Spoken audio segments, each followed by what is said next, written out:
Ced Hawkins here. Welcome to the CedTalks Podcast. My guest today is one of the most ambitious, driven dudes I know out here in the game right now. He's on YouTube. He's doing his thing. Hopefully you guys learned something from him. This is round 3 with Jordan Green. Jordan, welcome back to the show. Yes, sir. Thanks for having me. It's always nice to chop it up with you, man. Yo, welcome back to the show. It's crazy. This is your third time back on here, man. We've been doing this for almost a year now, or pretty much over a year now, and I just think it's been so nice to be able to follow you on your journey and be able to keep in touch with you on a personal level. So once again, thank you for taking the time out of your schedule to meet with me once again. For sure, man. When was our last episode again? It was in March. You remember? March of this year. March. Man, yeah, a lot has changed since then. I know. A lot has changed. I know. It's crazy. I was thinking about it. We did our first episode in November 2020. Our last episode was in March 2021. This is dropping January 2022. So that's pretty much 3 years worth of just evolving right there, man. It's just crazy. For real. Straight off, right off the bat, how have you been feeling lately? Your mental space, your head space, how has life been treating you as of late? I think right now, this chapter of my life is about finding the right balance. And of course, through that process, there are ups and downs. But for the most part, I would say that, my low points are not as low as they used to be. And my high points are a lot higher than they used to be. So, I'm doing pretty good, man. Likewise, I can say the same thing. Of course, life is full of peaks and valleys and stuff. I experience my own type of valleys myself, but it's like you said, the highs, when they're high, and those lows, they're more spaced out. They're still there, but for the most part, the highs have been really good for the most part. Exactly. Talk to the people. I know life has changed for you since March 2021. You got a new apartment, driving your dream car right now. Life is pretty good for you on your end. Talk to the people about how you were able to get from where you were at March 2021 to where you're at now in December of this year. Man, it's kind of crazy to just hear you say all of that, because it's like I'm living it and, I'm recording it and all of that. But I'm trying to be more conscious about taking the time to reflect on that, because March 2021, not even just my life, but me as a person, completely different. I was in a totally different headspace. I think I was fresh into the relationship that I was in at the time, which I am no longer in a relationship.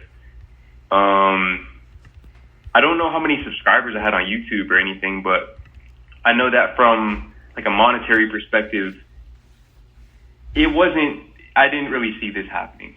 From where I was at that time, I didn't see this happening this quickly. But it's I looked up one day and boom, I'm just here.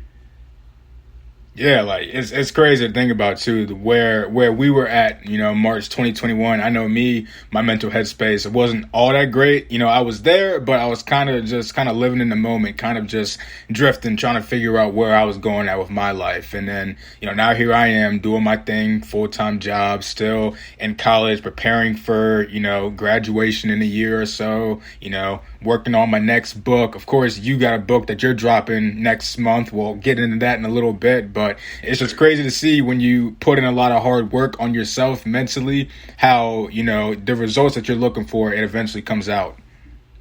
For sure. And, I think for anybody who wants to see that type of transformation, it's going to sound a little counterintuitive at first, but be as present as possible.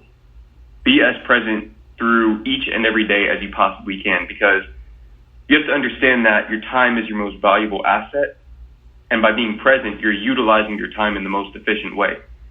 And, something that I always like to say is your future is built in the moment. It's built in the here and now. So if you have this dream life that you've been visualizing for a while, and you want to construct that, you have to be in the moment. And it'll also allow you to enjoy the process that much more. Exactly. I definitely agree with staying in the present and enjoying everything in the present. I feel like I've always been someone that is always looking straight forward, looking straight ahead. Sometimes I'm looking backwards at times, and I'm not really enjoying stuff in the present, in the moment. And I feel like it is important that as humans, we have that ability to do that. It doesn't matter if you're a teenager, young adult, if you're a grandfather, if you're elderly, doesn't matter. The ability to live in the present, like you said, and enjoy each moment makes the process even more enjoyable when you reach that, high point that you're looking at. And when you're at that high point, you got to enjoy it. You got to be able to sit, reflect, and be in the present. That way, you're counting your blessings. 100%. Straight up, manifestation, law of attraction. How important is that in life? Of course, you have utilized that to be able to live out your dreams, your ability. How important is that? Do you think that's something that people should use? Oh, absolutely. It's everything. I mean, manifestation, a lot of people don't understand that they're utilizing manifestation, whether they know it or not. I think the difference between someone like me right now and me at 17 years old is that now I just consciously manifest things. I consciously make use of that power that we all have, and whether or not you want to get into the spiritual side of things, it is possible to program your mind, and that's backed by science. Okay, so no matter what your belief system is, that's the truth. You can program your mind. But a lot of people, they allow other people to program their minds for them through social media, watching the news, subliminals, things like that, just being around certain types of people, being in certain spaces. They subconsciously absorb other people's thought patterns, belief systems, feelings, and they don't understand that that's creating their reality. One analogy that I like to draw is when you code on a computer, if you change lines of code, what you see on the screen will change as well to reflect that. In the same way, when you code your subconscious mind through programming by doing subliminals and there are a lot of manifestation methods, and we can get into that if you want to, but when you learn to code your mind, you start to see your reality differently. Even if you're in the same environment, your perspective changes. And that's where you start to see those doors that may have always been there. It's just that you turned a blind eye to them. Or maybe you saw them, but you didn't give yourself permission to walk through them. So it's really just about opening your mind and being conscious and aware of your thoughts, your feelings, your beliefs, and your actions. Right. How can people begin to start coding their minds and begin to take that process of, not, putting themselves at a disadvantage or, I don't know how to word it, like putting themselves in a position where they're holding themselves back from their reality? How can people begin to change their old mindset and begin to code their minds? The first thing that I'll always say is you got to figure out what you want. Okay. And if you can't figure out what you want, which is fine, especially if you're young, I didn't know what I wanted. Figure out who you want to become. Take some time to really contemplate who you want to become. And a lot of times that process is going to involve some isolation. You have to get away from these external influences, get off social media, stop talking to all of these people that you're always talking to, these acquaintances, and really take some time for yourself to figure out who you truly are and what you truly value. And when you can determine who you want to become, then you can start to act accordingly. You can start to surround yourself with people who reflect that. You can start to consume content that reflects that. For example, when I decided that I wanted to be the best version of myself, right? When I identified that I was into self-improvement, I began to consume a lot more self-improvement content. And eventually I started to create that type of content. And I built a career out of making that type of content and bringing more people into the loop. So, for me, it all started with figuring out who I was and then figuring out who I wanted to become. Man, I love how you explain that analogy of getting rid of those external forces and pushing those to the side in your moments of solitude. I feel like in my spiritual journey. And I think a lot of people who have been through this process that we've been going through, where we've lost people along the way who we used to mingle with and talk to because they just don't fit the current mold that we are embarking on or the type of journey that we're embarking on. And it's such a tough thing. It's hard. Like solitude and loneliness, it's such a tough thing to go through, but it's so important in your journey because once you, like you said, once you figure out who you are and what you stand for, then you'll know what you want to go for. And I think that's just such an important thing to realize. And I have to remind myself that also when I have that urge or that desire to kind of go back to my old life or maybe try to pick things up with my old friends. It's not worth it because we're just so different and it's tough. It really is. Yeah, man. And I'm gonna drop a little gem on everyone listening to this. Awesome. When you feel like you miss your old friends or your old environment, you really just miss your old self. You're afraid to let go of who you used to be, right? But if you want to ascend, you have to let go of that old you because manifestation starts with getting into alignment with your desires. And that starts with you becoming the person who's already there, who already has that car that you want, who's already living in that house that you want to live in, that already has the amount of money that you want to have, or the relationship that you want to have, or anything else in between. It all starts with you. But you can't be that old you and this new you at the same time. So one analogy that I like to draw is it's kind of like having baggage that you can't take on a flight with you, right? Maybe the plane is already at capacity. It's already at the weight capacity. So you can get on the flight, but you can't take those bags with you. You got to leave them behind. Are you willing to leave those bags behind to get on that flight, to get to where you want to go? Some people aren't, and that's okay. But you have to be aware of this, though. It's all about awareness. If you want to stay at the airport or stay where you are with those bags, that's fine.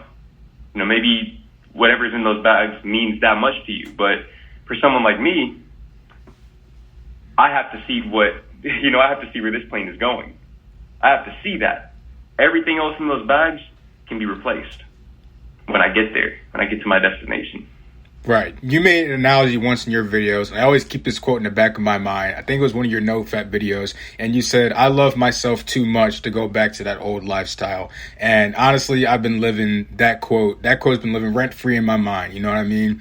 I love myself way too much to go back to my old lifestyle, to go back to the Ced from 2018 or 2019. I love myself too much to go back to that. So that just encourages me and that keeps me going to reach that next level that I want to go to. So to anybody listening, if you love yourself enough, if you love yourself so much, love yourself to the point where you're not going to go back to your old ways. And that could be, any type of addiction that you are struggling with. If you love yourself beyond what you used to be in your old life, then you will be able to let go of those old attachments.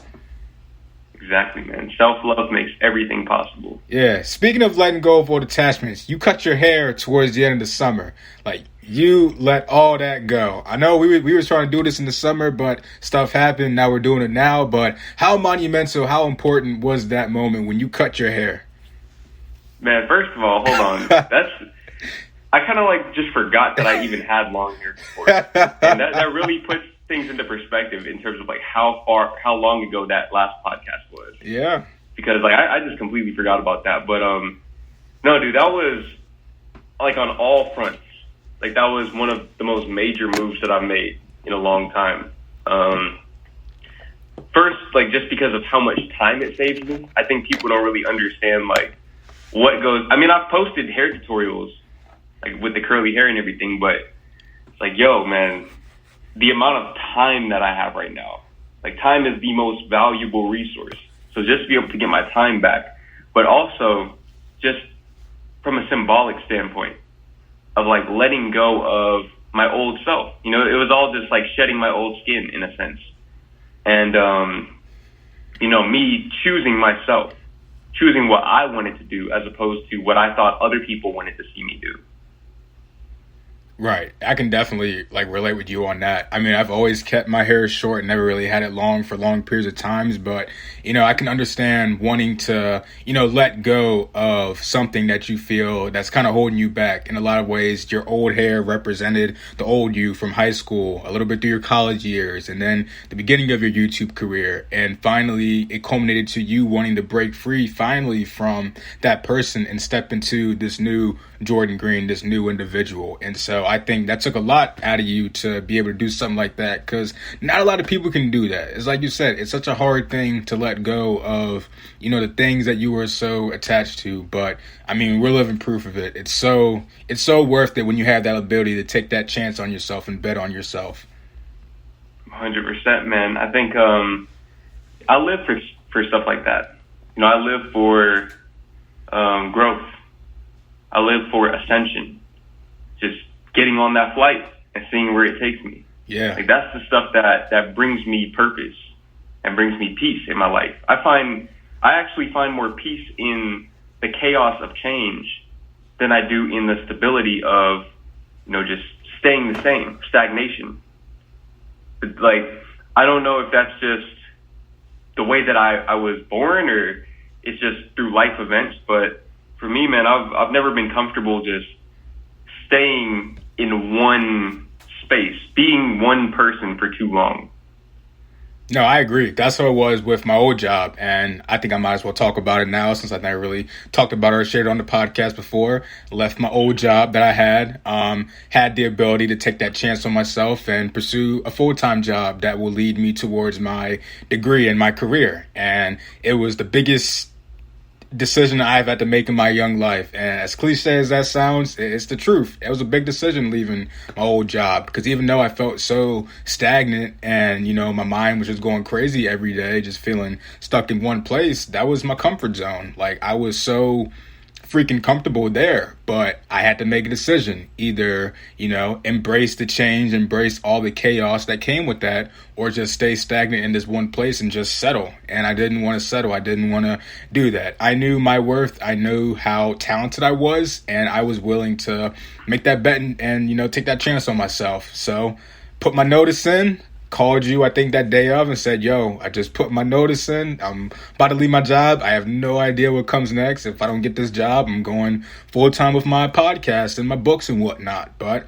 I was able to manifest my career, my job that I'm doing right now. And it was just such a beautiful thing. And it just all goes back to being able to take that chance and bet on yourself and have the ability to be in all of the chaos while you are evolving and changing to the person that you want to be. Exactly, man. That's a beautiful story. It's a beautiful story. It's always, in my life, taking leaps of faith, it's always paid off. I feel like if you don't take that leap of faith, like I said earlier, it's basically like getting on that flight.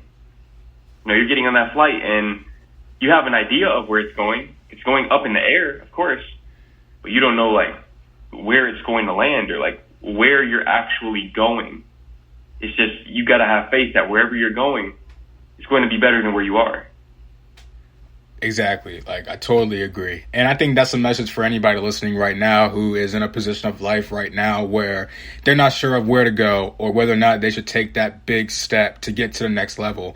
I say go for it and have the faith that things are going to work out. Everything that's in your head, everything that you dream and visualize, that can be your reality. If you take that chance, you take that step, then, you'll be able to do it. And you and I are living proof of it. And so many successful entrepreneurs are living proof of that as well. Just being able to take a chance on yourself and not stick with the status quo and not just be like everybody else.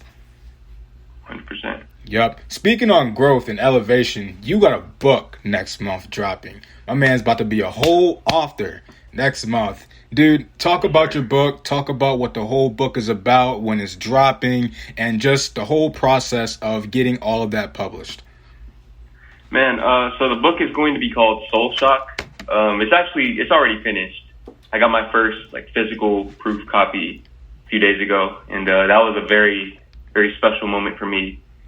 But the book is basically an assortment of poems and the occasional journal entry, but it's all under the theme of heartbreak, as well as unrequited love, twin flames, spiritual growth, self-love, all of that, and it all ties together in, one particular story from my life about one particular girl. So, that book was kind of, I've never put this much creative energy into one thing in my life, which it's kind of like surreal for it to be finished now. But the way that the book came about was just so divine, man. Like, just everything that transpired, not only, while I was going through that situation with that girl, but just from there to when I started writing the book, like being in a relationship with someone else and then ending that relationship and then the spiritual awakening that happened after that, it all ultimately led to that one book. So it's just, there's so much spiritual energy and emotional energy put into those 54 pages. That book, it's very close, man. It's very close between my channel and that book in terms of what I'm more proud of. I can't really pick, one or the other, but I'm very, very proud of that book. The fact that I was able to put something like that together. And I decided to go the self-publishing route because I wanted to get the book out as quickly as possible. So I had to learn there were a lot of things that I didn't think about, bro. Like formatting and things like that. I didn't know about margins and all of that. I didn't take any of that into account when I was writing it. It's just one day I was like, oh, you know what? I should probably take this stuff into account. Right. So, I learned all of that on the fly, but, it's just, I self-published through Amazon and they have all the instructions right there. So, I knew that, I had my target date in mind, which is January 11th, 2022. And I knew that I'd be able to get it out by then. But, yeah, man, it's just, like I said, surreal. Very, very surreal. Right. You have a quote that you've said before, and it says, use your pain to create art. Would you say that this book is a piece of art? Yes, absolutely. If there's nothing else in my life that I would characterize as art, this would be it. And actually, that quote was, I definitely came up with that quote in the process of writing that book. I went to, I wouldn't say extreme lengths, but I kind of took things pretty far in terms of putting myself into that emotional space to make that book as authentic as possible. A lot of tears were shed writing that book. A lot of tears were shed. Wow. I think that's totally incredible that you were able to get your own book out there published, and you did it yourself. You self-published it. I didn't even self-publish my book. I just wrote everything out and I sent it to my aunt and I said, look, here's what I got. You go ahead and do the rest. But I think it's just so incredible. It's such an awesome feeling when you put all of your feelings, all your emotions out there, and then you get the book out there and then people can see what you wrote, your own thoughts, your own feelings, and they can learn from that in a way. It was so beautiful having aunts, uncles, friends, mentors come up to me and be like, you were really thinking like that in this moment. I learned a lot from your poems. I think it's just such a beautiful thing, and I can't wait to read it. I'm going to order it as soon as the 11th drops and just read it because I know I'm going to learn a lot from it. Sure, man. I appreciate that. Yeah, and the one thing I'd say, you already touched on it, live in the moment, be present. Definitely be present when it drops and all the momentum that you'll get from that. Me, I didn't live in the present. I was just thinking of, what's next? What can I do next? And then all the noise died down and I completely forgot I published a book until one day I was cleaning a room and I found my own copy laying there. So now I keep that on my desk and I just look at that every day whenever I'm writing or, doing whatever, just to say hey, I did this, you know what I mean? And nobody can take that away from me. So definitely live in the moment with that. For sure, man. With this book, it's obviously, of course I'd love to sell 1 million copies, but for me, it's more the book was really for me. At first, I wasn't even going to drop the book. This was just a way for me to release those emotions that I had trapped within me, and really express and examine my trauma from kind of a third person point of view. But, as I was going through the process, I realized, for one, I'm putting in so much effort. Somebody's got to see this. And then I also realized that, with how intense the emotions that I was feeling were. Somebody else was going through this. So somebody else probably needs this book, you know? I know that, you know, that book was kind of written for Jordan circa April or May of 2020. So I know that there are a lot of people out there who are dealing with those same emotions that I dealt with at that time in my life. So to be able to give them that sense of understanding that I didn't have at that time, that's a very gratifying feeling for sure. Right, absolutely. You know, of course, with me, I'm working on my second book, my second poetry book. Obviously, I have a lot more planned in the future. I don't want to spread all my ideas out right now. But, you know, once that second book drops, I'd love that second book to be for the Cedric from, let's say, earlier this year, 2021, or the Ced from 2020. You know what I mean? Like, to be able to have something and be able to look back on it and say, wow, like my old self would really learn a lot for it. Or I've evolved since I wrote these poems from this date. It's such a beautiful thing. And you also, on your YouTube channel, you published a video. You were delivering a poem, I think, live in person. Yeah, it was from a poem you wrote, I think, in 2020, 2019. I don't remember, but that was encouraging, definitely inspiring. Like, I've always wanted to do something like that, but just never really found the opportunity to do so. But, dude, touch on that moment. Like, how was that? Yeah, man, I appreciate that. So that poem, it's called To My First Love. That's going to be in the book. That poem is going to be in the book. I think that was one of the first poems that I wrote about her, actually. But I don't know. It was just one of those things where the idea popped in my head. Like, you know, it'd be kind of cool to maybe go to a spoken word, like poetry night. And I just went on Google, first one that I saw. The tickets were free, so I was like, okay, let me just pull up, you know, and I pulled up. I didn't know how many people were going to be there. So I was sitting in the front row, you know, and like I brought my camera with me. My main intention that day was to get a video, was to just film a video and kind of, I'm not like deathly afraid of public speaking, but it had been so long since I did that I didn't know how my mind was going to take it. But yeah, man, I was sitting in the front row, and I was one of the first people to get there. So I didn't know how many people were actually there. I never turned around and looked to see. I was the first person to perform that night after the event host called my name, and I went up there. And like, if you look closely, like when I turn around, like when I grab the mic and turn around, you can see like my soul leave my body for half a second, bro. Like, I was like, bro, hold on. This is, I don't know how many people there were, but it had to be at least 50.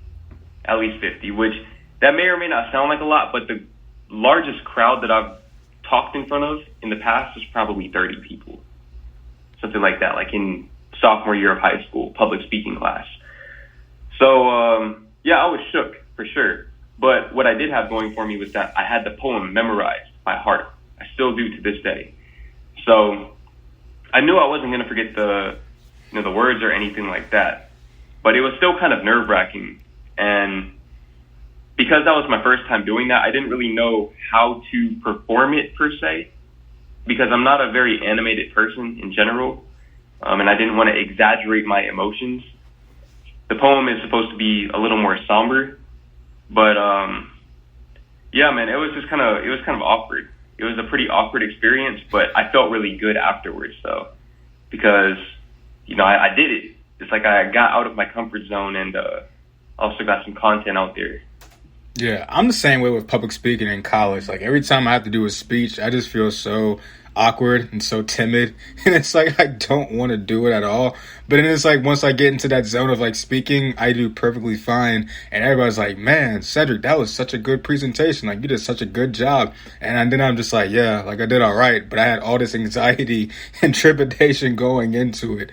It's such the worst. But it's cool that you had that poem memorized. Like, most of the poems I wrote, I don't memorize like any of them. There's probably one that I do memorize like off the top of my head, but other than that, I don't have a lot of memory with them. Yeah, I don't really know why. I mean, I performed it, like I did the spoken word video last year, but I feel like a lot of the poems that are related to that situation, I have memorized by heart. There's another poem I wrote, it's called How Are You? I don't know if you remember that video. Mm-hmm. But I have that one memorized by heart. That one's going to be in the book as well. There are a few poems that I have like throughout that book just committed to memory. I don't really know why, but yeah, man, it's I'm glad I didn't forget the words. Yeah. That would have sucked. That would have sucked. Yeah, definitely. For sure. Yeah. Do you see yourself publishing more books in the future? Obviously, you don't have to get into all the details of different books that you want to put out, but do you see yourself as an author? For sure. I think that's, I feel like writing is just a gift that I was given. And I'm not going to say I'm not passionate about it, but it's more inspiration driven. So it's not like something that I can just discipline my way through, like with YouTube. Like with writing, I have to wait for inspiration to hit me, and then I go full send. So I was actually probably 25 pages into a Law of Attraction book, which I'm still working on. But I took a break from that to start Soul Shock. And then I started and finished that book in, like a couple of months. And then, after that, it was just kind of like, well, what's next? And right now I'm kind of in that gray area where I'm waiting for inspiration to hit me again, but I kind of want to let this book sit for a little bit. I really like just put it out there and not rush myself, not force myself to get into my next thing. But honestly, though, I already have enough poems in the vault to probably make another book if I wanted to, if I just wanted to put them all together. But I always want to wait for that divine inspiration because I feel like I'm able to make connections that I normally wouldn't be able to make. Right. That's the best way to do it, I think, in my opinion, when it comes to writing. I don't know if anybody's listening now that are writers or they have different hobbies, but when it comes to writing, it's like you have to have that inspiration for it and you can't force it. Because it's like once you force it, that's, with me, I get frustrated if the inspiration isn't there and I'm trying to write it out and there's no ideas coming. Like I have to have that sense of inspiration to hit me where I can just kind of jot down my ideas and what I'm looking for. So that way, if I don't have the inspiration, I can go back to my journal and look at what I wrote down when I was inspired, and I can kind of pick up where I left off and try to bounce off of those ideas. But I think that's definitely key with writing. Inspiration is definitely key. For sure, man. Like with How Are You? I wrote that poem in like 20 minutes. Like that whole spoken word poem in 20 minutes. I think To My First Love took me like 2 weeks. But it was written in it's like I wrote the first half in one day, and then the second half came in like 10 minutes. So it's like when that inspiration hits me, it hits me like hard. But it's kind of like, I think the inspiration just comes from me being present in my emotions and not denying myself the opportunity to experience my emotions thoroughly. And once I experience them, that enables me to express them. Right. Before we get into, your reasoning for taking your breaks, earlier this year and whatnot, trying to get yourself grounded again, how would you define use your pain to make art? And how would you advise people to use whatever type of pain they're going to create their own individual art? I think that when I say use your pain to create art, basically that just means stop denying yourself the opportunity to feel what you need to feel. And this is especially a problem amongst men, is they feel like emotions make them weak. But it's like, would you rather look strong or be strong? That's my thing. When you give yourself the opportunity to experience your emotions to the fullest capacity that you can, that's when, whatever your outlet is, you'll find deep inspiration. Like a lot of the best music that you'll ever listen to, it's charged by emotion. A lot of the best poetry, the best paintings, sculptures, things like that. It all starts with a feeling, and then that feeling just grows. And it's like, really, when I say use your pain to create art, that just means allow your inner child to run loose. Set your inner child free and just create. Just be present and create. And that's when you'll create your best work that will resonate with the most people. Right. I hope people are able to do that in the next year, 2022, because I feel like in life we've all just denied ourselves so long of our emotions, and we've held on to this strong thing, this idea that we're strong, we don't feel. We all feel, and I think it's liberating. I think it's encouraging that people like myself, people like you, people like other content creators are able to show their emotions, showcase that vulnerability side, and show, hey, the grass ain't always greener on the other side. I don't know if you know the YouTuber Montel Fish, but he's kind of going through his own grieving process right now with their old girlfriend relationship, and it's hard, but that stuff it's real. And it's like that's what I want to see on social media. I don't want to see what you're eating at this restaurant. I don't want to see your Christmas photos, seeing you all happy and whatnot. Like, show me you on your bad day. Like, show me you feeling emotional and just sad, and how you're gonna get through it and overcome it. Like, show me that. You know what I mean? Pain isn't necessarily a bad thing. The pain can help you grow. 100%. Adversity breeds growth. Yup, dude. Earlier this year, around this time this year, I know you were kind of going through some things mentally. You took some breaks from your YouTube channel just to ground yourself, help to just get yourself back into a positive, healthy headspace. Talk to me about, your reasoning for taking those breaks. All right, so I got to take it back a little bit further before that. So I was in a relationship, and during the summer 2021, my YouTube channel really started to pick up. Okay, now there are like a lot of components to this, so I probably can't unpack all of it. But to make a long story short, I got to the point where they couldn't really coexist anymore, right? My relationship and YouTube. So, or at least not in the capacity that I wanted them to. I couldn't give all of myself to both at the same time, because then there's nothing left for me. So my very first break that I took on YouTube, that was like a last resort for me to say, okay, I don't see this relationship lasting much longer, but I'm going to try to take a break and just see. Let's just see if this fixes whatever. If this kind of helps me get reinvested into the relationship. And, I took that break, and evidently, it didn't. If anything, it kind of just made me realize more that that relationship wasn't really the move for me at that time. So, me taking that break, that was the first time I ever took a break from YouTube. Where I went that long, I think since probably February of 2020. That was the longest that I went without doing anything YouTube related. And even in that first break, man, I was still filming and all of that. I wasn't even supposed to be filming, but eventually, I got super far ahead. I had like 3 weeks to a month worth of videos, just ready to go. So I started giving myself 1 week breaks, 2 week breaks.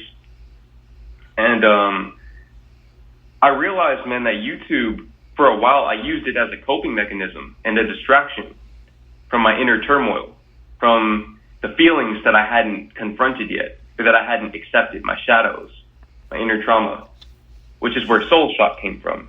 That was like me purging, in a sense. But, once I got a chance to really do some introspection through not just thinking YouTube, grind all the time, I was able to really make a lot of deep connections about myself. And, when I eventually did return to YouTube, fully, my content had an entirely different level of depth to it. I started talking about things that, that only somebody who had really been doing some deep introspection could talk about. Dude, I definitely can relate to that, and I'm so glad that that break helped you get your passion back, get your motivation back. Towards the end of that break that you had, did your motivation come back? How did that motivation come? Was it something that came naturally, or did you have to discipline yourself to get back into the game? Well, it wasn't even so much of my break, it was on and off. I was on and off with YouTube. Now, if I never told anybody that I was taking a break, nobody would have known, because I was still posting.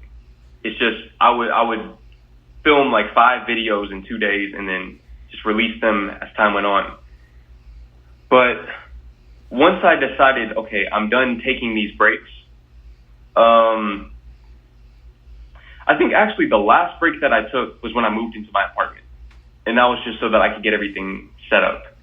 And once I got all my new equipment set up and I saw the quality of my content, like how much better it was, that really motivated me to just get back into it, to throw myself back into it. But there was definitely a little bit of an adjustment period, to just try and go back to, being consistent on this platform. Because YouTube, man, it's one of those things, like I have probably the best community of all time on the platform, but at the same time, it's like nobody can stay off for too long. I don't care who you are. Nobody can stay off for too long and expect to, maintain that platform. So it was like, there was some doubts in me, about like, man, like I hope I didn't make a mistake by doing that. But, my community came through and now getting ready to hit 100K. Right. The quality definitely improved. Like, I think I've definitely seen it from where you were at last year to where you're at now. Like, the camera quality's on point. The lighting's all good. Your new attire, your dress wear, impeccable. Like, you are just dripping. You are just dripping right now. The quality just totally improved. And I'm just so glad that, you were able to find yourself in the end. For sure. And then with me, I kind of went through the same thing also where, with the podcast and just life in general, I was using everything in my life as a crutch to not feel the emotions of my father's passing and his grief, the grief that I was going through. And it was the year anniversary in September, and it really hit me bad. You know what I mean? And that's just because I just wasn't feeling those emotions. In my mind, it was just grind, school, work, podcasts, just all that stuff. And, I just came to the realization where, you had the same dilemma. Something had to go. And, couldn't put school to the side. Work couldn't really go to the side, So unfortunately, the podcast had to go to the side. And that's just when I started going to therapy, joined the grief share group. It was a 13-week program that I did, successfully graduated through that. And I just had to put in a lot of work internally to get myself right mentally so that way I could get back to my podcast, get back to my passions. And that was a tough thing, because through this podcast, I made a lot of friends. I grew a lot as a person individually. And, there were times where I felt like I made a mistake also. Or if I go back and do an episode, am I gonna be the same? Am I gonna, be able to carry out a conversation and have everything just flow and be natural? But I had to take care of myself. I had to do what I had to do so I could evolve and grow as a person, because I can't be the best version of myself if I'm living in my past life of depression and self-despair and just anger. I didn't want to be that person anymore. And so I had to put in the work. I had to get the help. I feel like I'm in a pretty good headspace now. Like I said, peaks and valleys, but those valleys are more spaced out than they were 6 months ago. For sure, man. One thing that I learned this year especially is that you can't cheat yourself. It's kind of like taking a road trip and you say, no, I don't really want to gas up. I don't want to take the time to go to the gas station, get out of my car, and then fuel the car up. It's like, okay, yeah, on the front end, you might think you're saving yourself some time, but when you're stranded in the middle of nowhere and you have to call that tow truck to come and get you, i.e. taking a break because, you burnt yourself out, you didn't take care of yourself, how much time are you going to spend then? The longer you put it off, the longer you defer it, the harder it's going to hit you when it does hit you. Because eventually it will catch up to you. And, I think that both of us kind of learned that the hard way. But thankfully, having gone through our individual experiences, we can pass forth that game to all of the listeners. Like, yo, you do not want to put your purpose before your well-being because it's not sustainable. Facts. In this next year, 2022, or even in the future in general, do you see yourself taking those breaks where you stock up on your content, maybe give yourself a week or two off to relax and then get back at it again? I think probably not, just because I'm at a point now where I feel like I found a sustainable workflow and I've learned to prioritize myself in my day-to-day life. And just also kind of utilize content creation as a means of taking care of myself. Just expressing my inner turmoil. One thing about my channel is that if, you guys, like everyone who watches my channel, they're going to see the high points. They're going to see the low points. They're going to see when I get a brand new car, or when I move into my apartment, or when I take trips. But they're also going to see when I feel lost, when I feel a sense of longing, when I feel depressed or anxious. They're going to see all of that. So for me, it's just kind of a way of not only documenting my process, just my life in general, but giving myself the opportunity to go back and see how far I've come. Right. And that's what I like about your channel so much, is that you're so real with your life and how you feel. Like, there's no BS with it. When you have your highs, you have your highs. When you have your lows, you have your lows. When you have those highs, I'm rooting for you. When you have those lows, I'm still rooting for you to overcome it. And with those lows, it's also validates my experiences and how I feel, because it tells me when I'm feeling low that, hey, I'm not alone in this also. I'm not the only 21-year-old out here that is longing for some type of connection or feels lost and doesn't really know their way. It's liberating to see that realness and that vulnerability out there. So by all means, it makes you a strong person. It makes you a warrior, in my opinion. I know people will call you a simp, call you a beta, call you whatever, blue pill, all that BS. But nah, I don't buy into that, man. I think it's healthy to be able to show your emotions and showcase that sense of realness. And I think that's something that I'm always trying to establish within my life, just to be real with people. And they ask me, how you doing? I'm like, hey,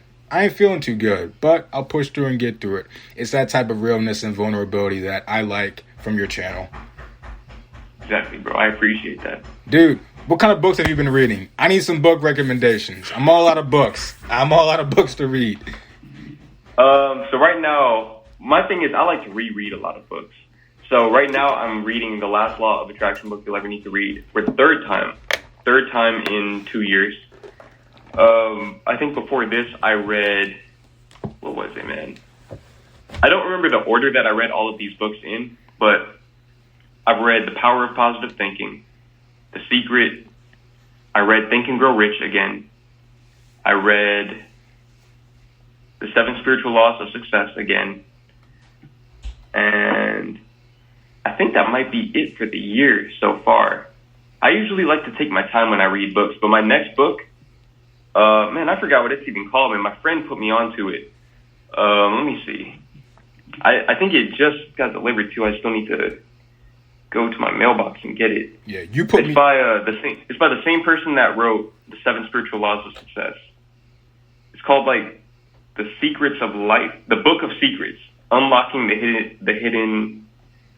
Okay, I can't see the whole. Just look up The Book of Secrets, Unlocking the Hidden, and it should pop up. Right. Like The Hidden Dimension or something.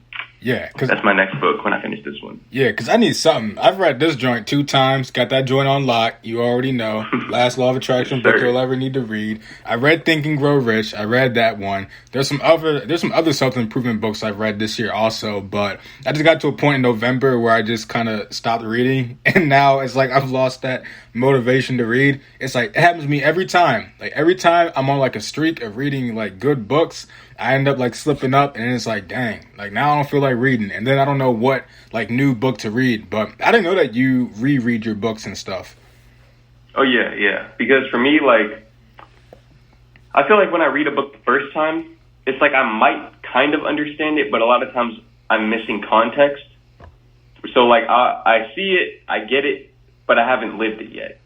So with a book like The 7 Spiritual Laws of Success, I think when I was reading that book while I was taking these breaks from YouTube and going through my spiritual awakening process, my second spiritual awakening process. And the book hit entirely different. It was like I was reading a completely different book than the last time because I actually understood what he was talking about. Like I got it. And that just made it hit that much, it got me that much more invested into each and every page, each and every word. Right, exactly. It's almost like watching a movie and you rewatch this movie over and over again and you see something in the scene and it's like, whoa, I didn't see that, I didn't see that in the background. Or a person says something under their breath and like, whoa, I didn't catch them say that like the first time I watched it. So definitely, like, I'm definitely gonna reread some of the books I've read, try to learn more new things about it, just try to apply it to my life. Because usually what I do is, like, once I read a book, I'm like, all right, I'm done. Like, what's next? I feel like that's just always been me in life, like, always what's next. But, I mean, I'll definitely reread, and once that motivation, that spark comes, I'll find something different or something new. For sure. How has reading changed your perspective of life at 21 versus when you were in high school?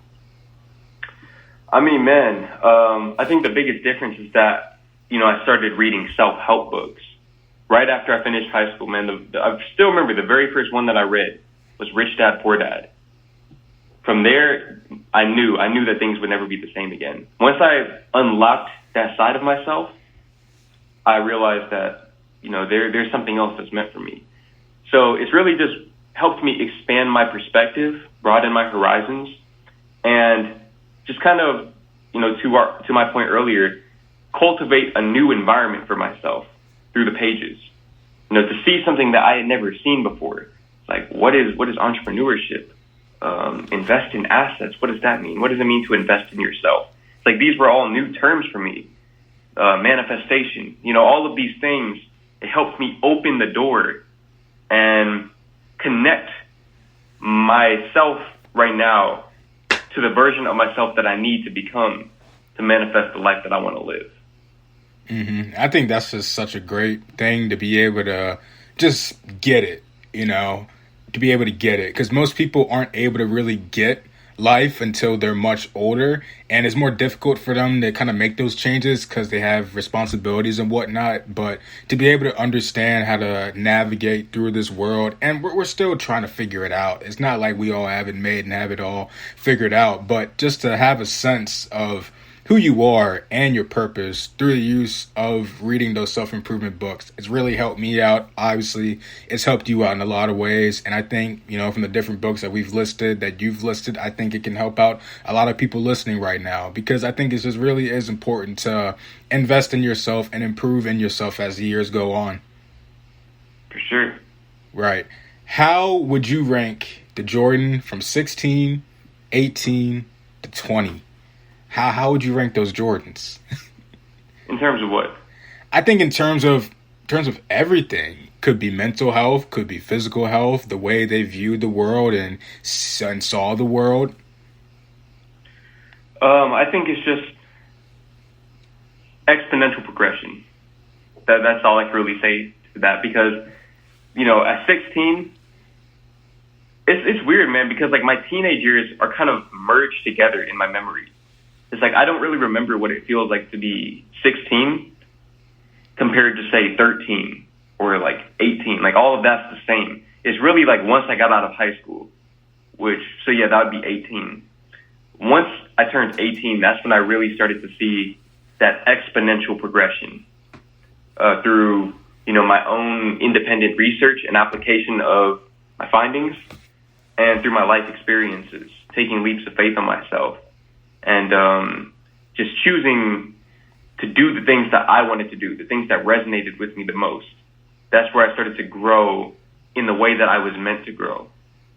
Right. Just so people can get an example of how manifestation has changed your life, talk to people about how you were able to manifest your apartment and your BMW, which you have right now. Yeah, man. So, with the apartment, it's crazy because I kind of told people, I think I made a video last year. It was November of last year. I think I filmed it November 22nd, 2020, and posted it November 24th, 2020. In the video, it's still on my channel. It's called, I Went to Austin to Get Vegan Food. Something like that. In the video, I say, by this time next year, I'm going to have my own apartment. Or hopefully by this time next year, I can have my own apartment. I think that that's very possible, yada, yada, yada. Now, at the time, I was, of course, not making enough money to do that at all. But, at a certain point, it's like I just realized, like, okay, I'm making enough to live on my own now. So now it's time to go out and just see different things. You know, let's tour apartments. And that was a pretty intimidating process for me at first, because I think a part of me still felt like I was that younger Jordan who didn't have the means to go and do that. But I adjusted very quickly. And, you know, I was just going to all of these different places around the DFW area. I live in the DFW, Dallas, Texas, Dallas-Fort Worth area. And I think this apartment was like the 4th or 5th apartment that I toured, if I'm not mistaken. And once I saw it, man, I was like, yeah, I think this is the one. Especially for the price that she listed. I was like, yeah, I think this is the one. And then as far as the car goes, I think a lot more energy went into that. A lot of people don't know this. I'm really, really into cars. I wouldn't call myself an enthusiast, but that, to me, a car was always my I made it thing. That was the thing that I always told myself that I would get. Even like house, I didn't care about any of that. I was like, okay, I just want to get a really nice car. So most of my friends wouldn't know this either. I think the only people that could attest to this are my family members and my ex. They're the only people who would know this. But I used to spend like hours a day just watching POV videos of people driving nice cars. Like you go on YouTube and type in like Porsche 911 POV. You can watch somebody drive that car, and it's like you're driving it. I'd spend like hours a day, bro. I'm talking like 4 hours a day just watching these videos. People probably thought I was crazy, bro. But like, I used to just visualize it. And then I'd go out in my Kia Optima at the time. I'd go out on a night drive, and I'd like listen to, you know, certain songs. And I tell myself like, okay, when I get my new car, you know, when I get a new car, at the time I wanted a Tesla, I'm going to listen to this song in that car. You know, this is the song that I'm going to listen to when I drive the car off the lot. You know, and I just tell myself like stuff like that. And this is like day after day after day for years that I'm doing this. So, you know, like I said, I was pretty much 100% certain about getting a Tesla. And then I started to go out to other dealerships and just test drive other cars, because I never even gave other cars a chance. And I went to the BMW dealership. I test drove a version of the car that I have now. It was the 2021 version, though. I got the 2022. Pretty much the same car, though. But I test drove it, and the feeling that I got, I almost got that car, like, that day. Like, I was like, bro, I don't think I could leave without this. But, you know, I was like, okay, let me just wait until I can find, like, the spec that I actually want. And I'm not going to go too deep into how everything unfolded for me, because I made like a 20-minute video about that, and I had to cut some stuff out. Very, just, I don't even know the word, man. Just magical process. But I'll say this, though. At first, I didn't think I could afford it, but then I started to shift my perspective. I started to think more positive, and I just woke up one day and I had the answers. And that day, I don't think I've told this part of the story, but that day, man, I woke up, got dressed, I filmed my apartment tour video, and then I got in my car, I set my destination for the BMW dealership. On the way out, I went to the leasing office and I told them, hey, I need a covered parking spot. Now, mind you, I didn't know I was going to get a new car, but it's like I knew at the same time. So I was like, yo, I need a covered parking spot. Because I'm already knowing, like, bro, I'm about to come home with something different. And that night I came back with a brand new BMW. And been loving it ever since, man. Dude, that's so incredible. Like, law of attraction, manifestation is such a beautiful thing. I mean, I've used it in my life and I've seen it come to pass with the new job. I was driving in August, I want to say. And that was when I realized that I got into the point that, you know what, I've done all that I want to do with this job, and I really think I want to do this job. And I remember just driving, and in my mind, I saw myself performing the job that I have right now. And I just had that in the back of my mind. And I think I kept that in my mind for, I think, a few days, and then I just sort of released it out into the atmosphere, and it didn't really think about it, didn't think of it. Obviously, I applied for the job, had my doubts about it. I don't have these certain qualifications and certifications, but like you said, I kept a positive attitude about it. And then, I'm spiritual, prayed about it, but, still lived my life, still did my thing. And then voila, the job came, and I was like, dang, like I really manifested this thing. I visualized it. Same thing with my car, 2018 Hyundai Elantra Eco. Like, would have never thought I'd be driving something as nice as that. I had a '06 Mazda that was breaking down on me, but it was just one of those things where in my head I visualized myself driving something nice. I didn't care what it was. Like, I'm not a big car person like that. If it looks good to me and I think I can ride it, then hey, that's my thing. Just one of those things where visualized myself driving something nice, pulled up to the dealership, saw that car, test drove it, and I was like, yup, that's me. Like, I'm going home with that thing right there. And it was my thing. It's so beautiful how when you manifest things and you really have that faith and you believe in it, those things can come to fruition, they can come to pass. And right now, life is, tough because obviously I'm going through a new job, new transition and whatnot. But like you said, change is good. Amidst all the chaos of this change that I'm in right now, something good is going to come out of it in the end. And it's just beautiful how manifestation works. It's changed your life. I can see the glow in you. It's changed my life for the better also. And I hope people listening are able to do something like that with their lives. For sure, man. And I think, if you guys don't take anything away from both of our stories, I'll say this. Put yourself in those spaces. Okay? Never tell yourself no. Like, for example, I went out and started touring these apartments. Okay, even before I had enough money to really get the apartments like that. This is like, I'm just looking at my YouTube analytics. I'm like, yeah, I'm gonna go apartment shopping now. And I'm just out here. They don't know. They don't know how much money I'm making until I put the application in. So, I go out, tour apartments. They progress. They get nicer and nicer. I go out and start test driving cars. I went to the Audi dealership first. They didn't know how much money I had. I was test driving like $70,000 cars. So for all they know, you might want to get it cash that day. So whatever it is that you want, like Ced just said, he applied for that job. Regardless of what the qualification said, he still applied for the job. Don't psych yourself out. Just shoot your shot. Like, that's the best way to say it, man. Just shoot your shot. Exactly. Pull a Curry. It may work out. Exactly. It may work out. But it all comes down to trusting your intuition also. When did you get to the point in your life where you were okay with trusting your intuition and trusting your gut? I think for me, man, it's not even so much that I was, like, okay with it. When I don't follow my gut feeling, I think that's when depression starts to set in. Depression and anxiety. And those have always been very good indicators to me that I need to make change, like drastic changes in my life. So I think the turning point for me was when I was in college and I experienced depression for the first time.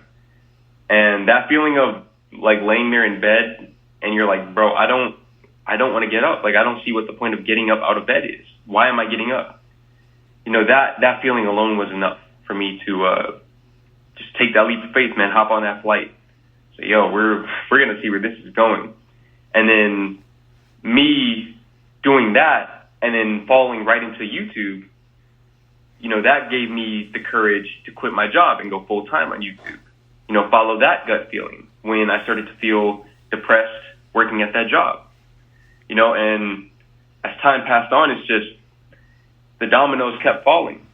I kept building up more and more trust in my intuition just by blindly following it, just taking step after step on that invisible bridge, driving down that road where all I can see is what my headlights illuminate, 30 feet ahead of me. I can't see beyond that, but I just know that I'm going to get to where I want to go, if not somewhere better.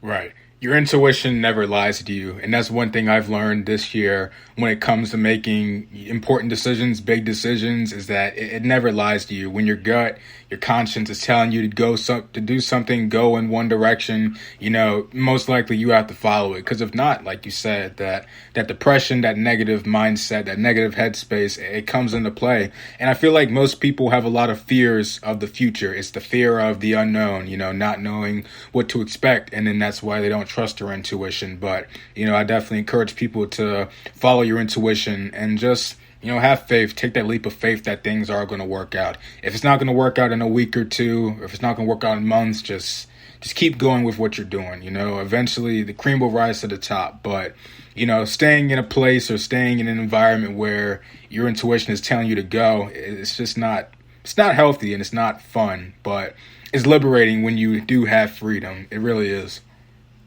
Exactly, man. Regardless of what your beliefs are from a spiritual perspective or whatever, I say everyone should approach life as if this is the only chance they have. If nothing else, I believe that this is the only chance you have to be you. Whether you believe in reincarnation or not, it's like this is your only chance to be you living this exact specific life, to have these exact opportunities in front of you. And you owe it to yourself to make the most of that. Exactly. We are rolling out of 2021. I can't believe how fast this year went by. The year's almost over with. As we get ready to enter into 2022, I don't think you're big into New Year's resolutions, but what are some of the goals that you have for yourself for next year? Man, it's like, I just want to take everything to the next level, and that starts with me. I want to get to the next level as a person. I feel like, of course, like certain things, like, of course, I want to, like, I know I'm going to make a lot of money and stuff like that. Certain things I feel like aren't even worth making goals out of, because I feel like they're inevitable at this point, just with what I'm doing.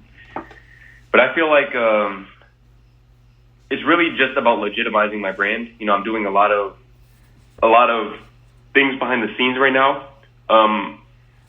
I guess by the time this is out, people will already know about all of this, but if not, you guys are getting exclusive information. I just got finished building my website. I should be launching that this week. So that's going to be, that's going to open up a door for more content for me, bringing like the Dilemma series back, the Ask Jordan, starting up like a phone list and email list, just a way to stay connected with my audience and, give people discounts and give them direct game, like direct to consumer, and, make sure that everyone's just aware of what I have going on, and just really taking my brand and most importantly, myself as a person to that next level of professionalism and just, being able to execute.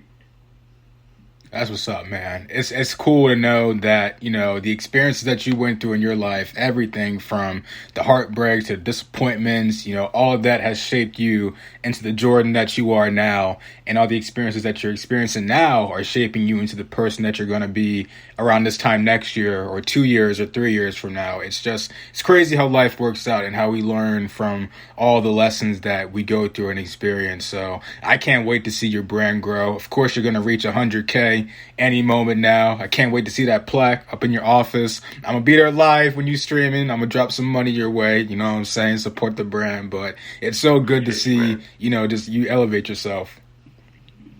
I appreciate you, man. Hey, man, like we always say, Black excellence.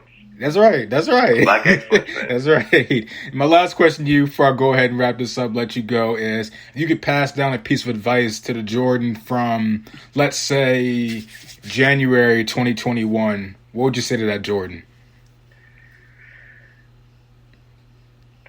Man, I'm trying to reconnect with where he was. I feel like giving him advice would almost kind of be detrimental for him in a sense, because he wouldn't really know where it's coming from. Like everything that he was doing, I was fresh into that relationship. So for me to say oh man, you're not going to stay with her, break up with her, it's like, no, I'd want to have that experience still. All of the ups and downs that I went through, I think it was all necessary to get me to where I am. But I guess with that being said, the best thing I could tell them is just be present. Right now, I know things, the highs are really high and the lows are really low, but stay present through all of it. And, don't run from yourself. Don't run from yourself. Always put your well-being first. Wow. I think that's great. I think that's advice that a lot of people can follow, especially me. Especially staying present, not running from my past, just trying to just accept, everything and just be able to stay present, just continue to, work on myself. Do you fall into that category of people who don't believe in, erasing the past or making changes in the past? Yeah. Yeah, I feel like everything happens for a reason. I mean, man, like I think about it a lot, it's very easy to play that what if game, especially for someone like me, man. So I can be an overthinker at times, but it's like you can play that game all you want, but all you're doing is just, wasting time that could be spent building a new future. I think, I may butcher this, man, but I think the saying goes, you can't go back to the start. Hold on real quick. I'm trying to I don't know if you know what quote I'm talking about. It's like, I feel like I've heard it. You can't. Yeah, I think you. I just don't remember exactly how it goes. It's like you can't go back and create a new beginning, but you can start where you are right now and create a new ending. Yeah, you can't go back and change the beginning, but you can start where you are and change the ending. C.S. Lewis. C.S. Lewis. Exactly. I think that's a quote that it would serve a lot of people well to live by. Yeah, exactly. The past is the past, and, it's just up to us to learn from that and just be able to press forward and, not look back. Exactly. But nonetheless, I had an incredible time catching up and talking with you again. Always great to have you on the show again and just pass down that knowledge. I think you're the second person who I had on 3 times. And it's like the more we talk, the more I can see the growth in our conversation, see the growth in you. And of course, I wish you the best of luck with your brand. You got your book dropping, So Shocked, January 11th. Can't wait to see that. And I hope my listeners pick that up and they subscribe to your channel. Likewise, man. I appreciate you. Yeah, of course. Well, Jordan, once again, thank you again for your time, and I'll definitely be catching up with you pretty soon. Sure, man. Thanks for having me. Yeah. All right. This wraps up the CedTalks Podcast. Remember to stay blessed and stay encouraged. And once again, I'll be back with you guys once again soon.